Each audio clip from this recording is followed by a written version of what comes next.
afternoon, everyone. It's great to be in a summit like this where everyone is engaged and working towards that end goal of getting our learners to really understand mathematics and to achieve, to do the best that they can. So I'm going to give you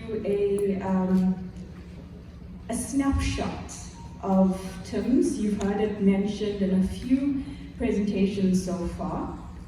So I'm going to give you some highlights of the South African mathematics achievement. I have been involved in TIMSS since 2011, so we've run a few rounds of TIMSS at the HSRC. And from this year, we have handed over to the DBE to administer TIMSS. So going forward, it will be housed in the national department. So what is TIMSS? TIMSS is the Trends in International Mathematics and Science Study. It is a cross-national assessment of maths and science. And so we assess knowledge at the grade 4 or 5 level. South Africa is one of 11 countries that assesses at grade 5, whereas most of them assess at grade 4. And at the grade 8 or 9 level. We're not the only country that does grade 9. Norway is the other country, but for the most part, it is a grade 8 assessment. Now, TIMSS is really gives us really good data because it's not just achievement. We also get contextual information. Who are the learners? Where are they coming from? Who teaches them? What is the environment of the school that they are learning in? What happens in the classroom? So while the data that we've already been presented from the department gives us achievement data, we have this contextual data to see why is the achievement so low? And then that gives us little points or levers to improve achievement. So South Africa has tested at the grade 8 level in 1995, 1999 and 2003. And then a decision was made in consultation with the HSRC and the National Department to take a rest. The education system was going through a lot of changes in that period, and so we took a gap, and then again started again in 2011. So there is a missing year of 2007, but from 2003 going up, we've done it at the grade 9 level.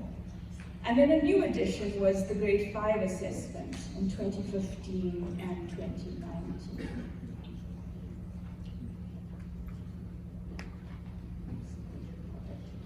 So we participated in TIMSS.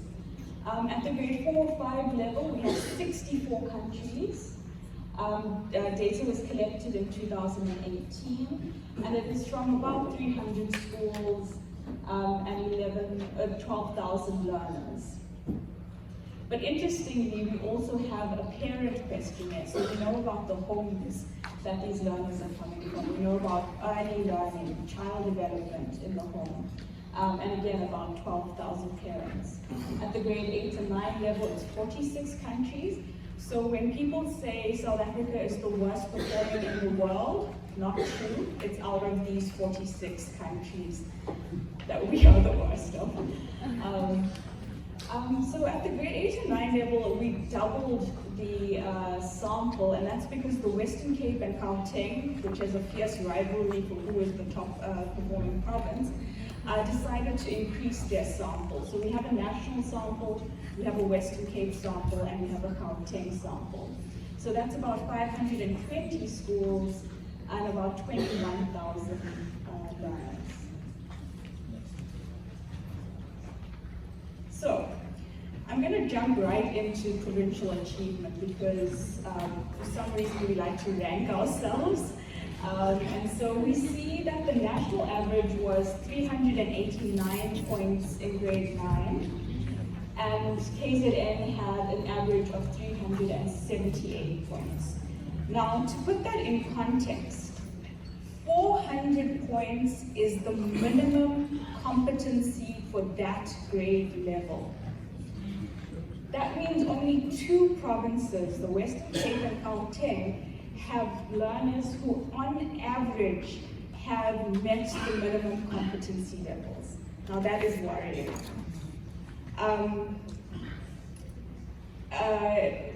Dr. Pennison was talking about the grade 5s getting 80 or 90% for mathematics, but on TIMSS, only 37% meet the minimum criteria for that grade.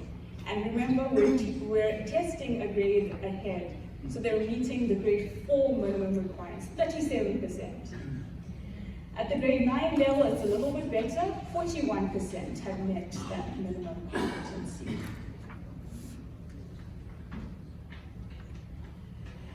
Another way to look at the improvement of performance is that we took the 2011 achievement and then we looked at how provinces have done between then and 2019.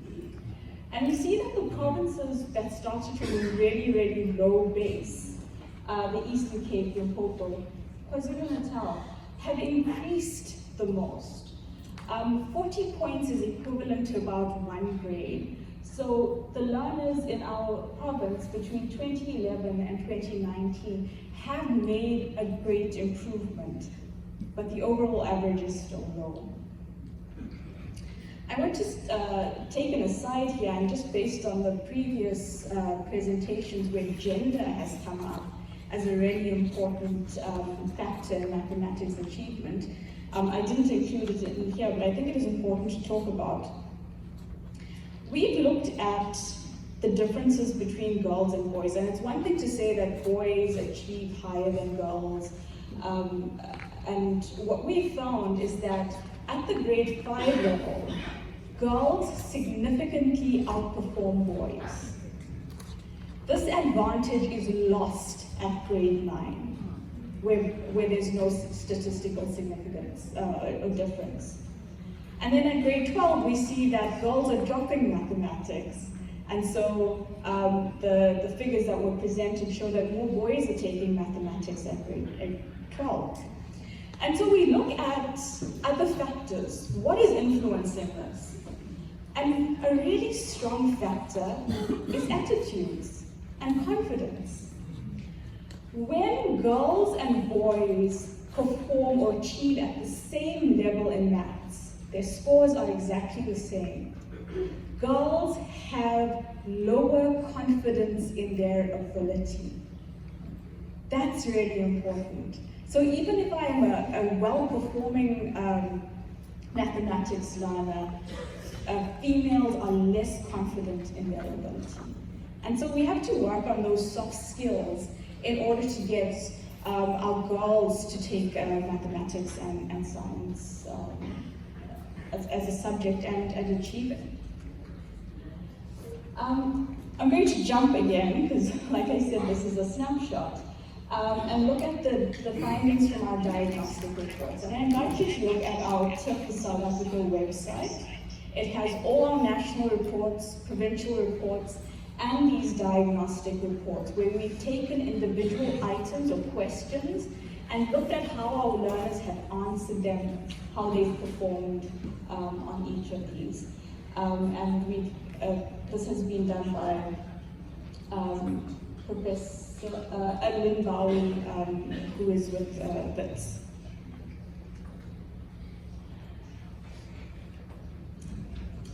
So the first thing, let's look at achievement by content and cognitive domain. So each of the items in TIMSS is classified by content and cognitive domains.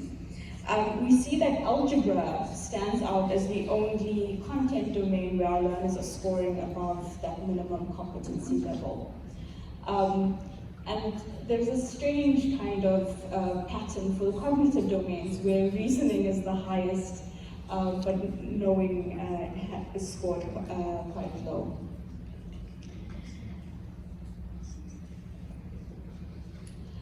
The really interesting finding is that South African learners are less likely to leave out questions. We code for whether a learner has attempted a question or not. And I think educators have kind of drilled it into these learners, you must put something on that page. And so we do see them trying all the questions, even if they are difficult, even if they are going to get them wrong. And this is just an example of 3 questions where you can see internationally, for example, on item 8, 25% of learners did not attempt it versus about 7% for South Africa. So from our diagnostic, we see that our learners are heavily cue-based as a strategy to answer questions. So this question is, the 2 pears weigh the same as 4 tomatoes. How much does 1 pear weigh? And we have 1 tomato being 60 grams. And because there is 60 grams in the question, 57.7% of our learners will choose 60 grams in the multiple choice.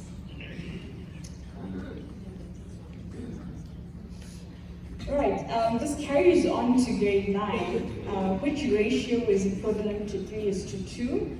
The number 3 and 2 are in the question, therefore most learners will pick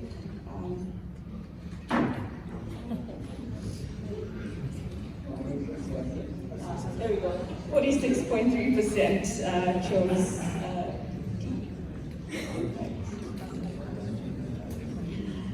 Problem solving is an issue, and the question is write each of the digits, 1, 2, 3, 4, in a box below to make the smallest product. Each digit may only be used once. Only 14% of our learners could answer this. It may be in the way that it is presented, it's probably unfamiliar, but what most of the learners did was they wrote numbers in, put an equal to sign, put their own box there, and then worked out what the sum is, which is not what we were asking. Again, the problem solving and the higher order cognitive skills seem to be lacking.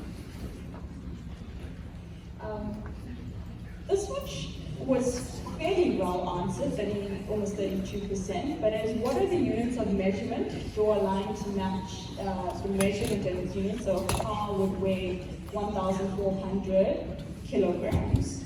And because it was a real world, a real life kind of question, learners tended to answer them well.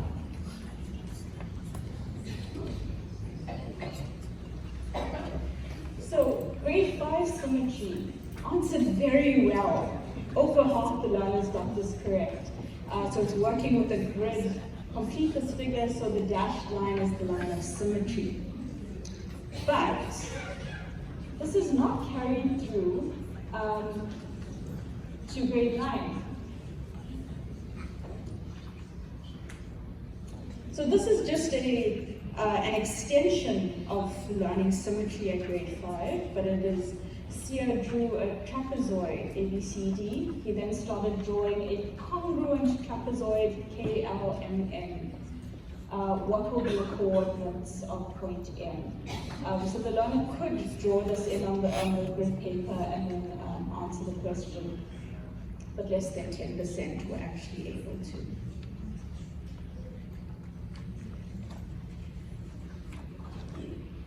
This slide talks about the importance of writing exercises.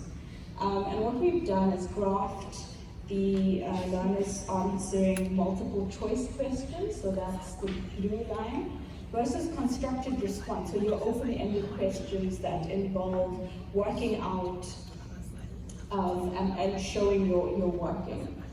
And we can see there's a vast difference between the ones that require a constructed response and those that are multiple choice, which could involve some guessing.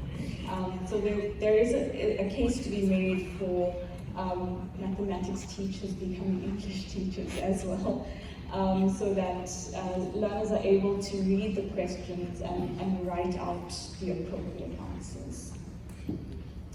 Now in the next few slides, I'm just going to change focus a little bit and talk about education, educator preparation and experience. We see at the grade 5 level, 60% of learners are taught by a mathematics or science educator with at least a bachelor's degree, quite low. This is compared to 80% at the grade 9 level. 2/3 of grade 5 learners were taught by educators with a mathematics specialization. And at the grade 9 level, it's closer to 80% again. So we see more qualified, appropriately qualified educators at the grade 9 level versus the grade 5, where sometimes you're a language teacher and have to teach mathematics. Bear in mind, this is a national picture, not just a provincial. We asked the educators about professional development activities that they have attended in the last 2 years. And we see very high levels of attendance in terms of mathematics content, curriculum, assessment, but then it starts going down. Improving learners' critical thinking or problem solving, addressing its individual learner needs, pedagogy or instruction, and integrating technology into mathematics instruction. And then we asked them, do you need professional development in these areas? And what we see is a nice kind of parallel in those areas where there has been the least professional development, educators indicating that they need professional development there. But what is interesting is South African educators attended the highest number of professional development courses compared to their international counterparts.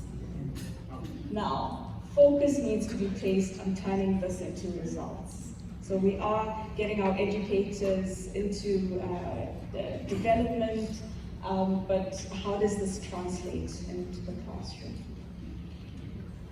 So, taking everything that I've said into consideration, we have some levers to improve achievement. And this has been said throughout the morning. Increase attention and foundation at the foundational level in primary school, and then build on those skills. Language proficiency, we haven't really spoken about that, but that is critical in order to get mathematics achievement to increase. Writing exercises, like I said, every educator must be a language educator. And then we've spoken about educator preparation and professional development. Thank you so much for your time.